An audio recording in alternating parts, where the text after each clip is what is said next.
বাংলাদেশের মোটামুটি 64 জেলার অনেক জেলায় ঘুরলাম।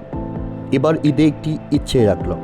সেই ইচ্ছেটি হচ্ছে কোনো একটি মাঠে আমি ঈদের নামাজটি আদায় করব, যে মাঠটিতে প্রায় 25 থেকে 30 লাখ মানুষ একই সাথে নামাজ পড়বে, এবং যে মাঠটি হবে পৃথিবীর ভিতরে মাঠের তুলনায় দ্বিতীয় অথবা তৃতীয় স্থানের মধ্যে। সেই জায়গাটি হচ্ছে আমাদের দিনাজপুরে অবস্থিত। সেখানে আমি নামাজ পড়েছি। এখানে আছে সৌদি আরব থেকে নানান শেখেরা এবং দূর দূরান্তের মুসলমান ভাইরা। এই মাঠে আছে রেস্টুরেন্ট, আছে নানান বাগান সহ শিশুদের খেলার মতো জায়গা। এই চমৎকার জায়গাতে আমি গিয়েছিলাম। অবশ্যই চলুন পুরো ভিডিও জুড়ে এই চমৎকার মাঠটি সম্পর্কে জানি এবং ঘুরে দেখি। আমাদের এই চ্যানেলটিতে নতুন হলে এখনই সাবস্ক্রাইব করে ফেলুন, আমাদের সাথেই থাকুন।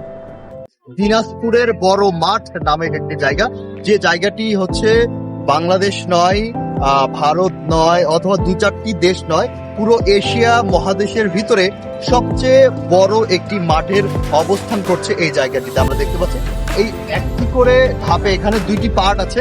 ওই সাইডে একটি পার্ট আছে, আপনাদেরকে যদি বলি, ওই সাইডে আপনারা কিছু গাছ দেখতে পাচ্ছেন, ওই সাইডে কিছু পার্ট আছে। ওই পার্টে আপনারা 1 লক্ষ না 2 লক্ষ না, আপনারা একসাথে 15 লক্ষ মানুষকে নামাজ পড়ার মতো একটি জায়গা করে দিতে পারবেন।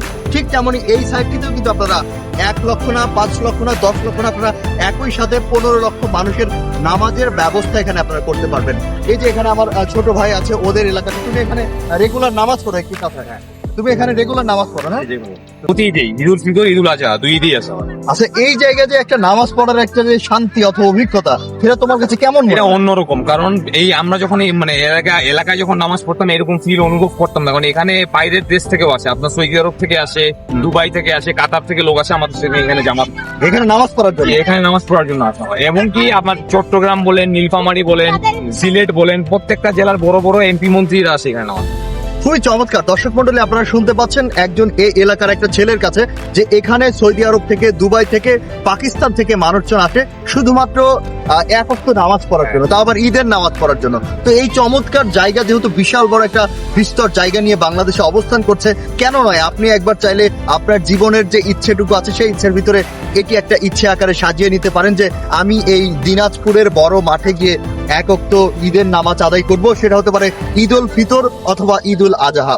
আর এই মাঠটির আসলে দৈর্ঘ্য কতটুকু কিন্তু সঠিক বলতে পারছি না, ভুলে গেছি, লেখা আছে ওখানে লেখা আছে। এবং ওই যে ওই সাইডে ওটা কি আসলে মিনার, মানে এখানে কি মিনার কি এইটাই একটাই মিনার, একটা মিনার, তার মানে এখানেই নামাজের জন্য এখানেই নামাজের জন্য যায় ইমিডিয়েটলি। ও আচ্ছা আচ্ছা, এটা বাজেট, এটা 200 কোটি বাজেট পুরোটা, এই পুরোটা বাজেট 200 কোটি টাকা। 200 কোটি এইটার বাজেট। চিন্তা করো যে 200 কোটি টাকা বাজেট করা হয়েছে পুরো। প্রত্যেক ঈদে বাজেট করে নাকি? না, একবারই এটা বানানো হয়েছে। আচ্ছা আচ্ছা, পুরো এই যে মাঠটা আছে দুটি অংশে, এটা প্রায় 200 কোটি টাকার বাজেটে এত বড় একটি মাঠ করা হয়েছে। আপনারা চিন্তা করে দেখেন, দিনাজপুরের মতো একটা শহরের ভিতরে প্রায় এত একটা বিশাল বড় জায়গায়, প্রায় শতক একরেরও বেশি জায়গা হবে, এতটুকু জায়গা জুড়ে অবস্থান করছে এই মাঠটি। এবং আপনারা যদি পিছনে দেখেন যে মিনারটি, এখানে সবাই ফুটবল খেলে। এই জেলার যে ছেলেপেলেরা আছে, এদের যে খেলাধুলার যে একটা চাহিদা, এটি কিন্তু এই মাঠ থেকেই পূর্ণ হয়ে যায়। এবং এই যে আপনারা মিনারটি দেখতে পাচ্ছেন, মিনারের ঠিক মাঝ বরাবর হুজুর সাহেব যিনি আছেন, তিনি কিন্তু বসে নামাজটি পড়িয়ে থাকে এবং সেখান থেকে খুতবার কাজগুলো সারা হয়ে থাকে। আরেকটা কথা বলিনি আপনাকে, আরেকটা কথা যেটা বলেন, কিন্তু শুধু আমাদের এই বাংলাদেশের না, এশিয়া মহাদেশের মধ্যে সব থেকে বৃহত্তম, এবং এশিয়া মহাদেশের বাইরেও যদি ধরা যায় আরো কয়েকটা কান্ট্রি মিলাতে পারবেন যেখানে এত বড় মাঠ। চিন্তা করা যায় আসলে আমাদের এশিয়া মহাদেশের বাইরে তো ওরকম মুসলমান নেই না, সেই হিসেবে আমরা বলতে পারি যে ওয়ার্ল্ডের বিশাল বড় একটা যদি মাঠ থেকে থাকে সেটা হচ্ছে ওয়ার্ল্ডের চতুর্থতম, ওয়ার্ল্ডের প্রথম, তৃতীয় এরকম আমেরিকাতে প্রথম আছে নাকি?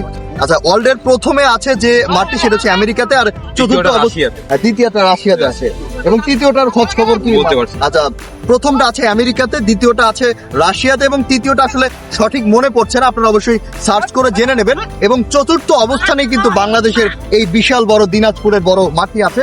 এবং এই যে এই জায়গাটি আছে, এখানে কিন্তু হকি খেলা হলো। আপনারা যদি দেখেন এই যে হকির এই স্টিক নিয়ে প্লেয়াররা বসে আছে, এবং আপনাদেরকে এই যে দেখতে পাচ্ছি গোল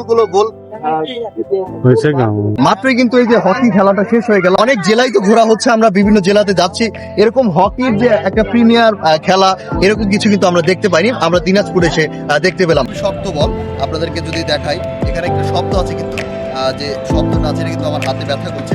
এরকম হকি একাডেমি কাপ 2000। আশা করছি দিনাজপুরের এই বড় মাঠ সম্পর্কে জেনে আপনার বেশ ভালোই লেগেছে এবং আপনার কখনো ইচ্ছে আছে কিনা এই মাঠে এসে নামাজ পড়ার, এবং আপনি এই মাঠে যদি নামাজ পড়ে থাকেন এই বিষয়টি জানাবেন। অবশ্যই আমাদের চ্যানেলটি সাবস্ক্রাইব করে পাশে থাকবেন।